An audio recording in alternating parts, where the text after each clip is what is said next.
In step 2, we define our alternatives.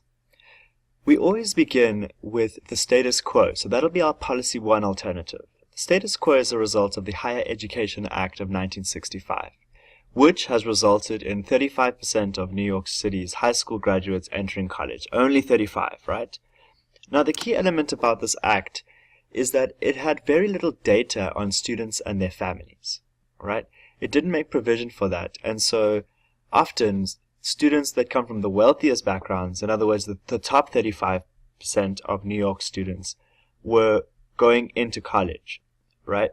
And so there was a need to reform this act. So the policy 2 was the 2008 Higher Education Opportunity Act, which expanded the window for graduation rates to 200% of normal time to degree. So this act essentially focused on retention in college, right?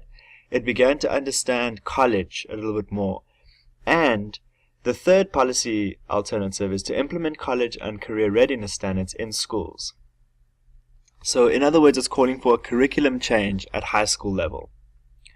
Now, the key element about policy 1, as I've said, is that very little data is collected on students and their families, which is why in 2008, the Higher Education Opportunity Act began to expand the graduation rates to 200 credits, right? 8 years from 4 years, right?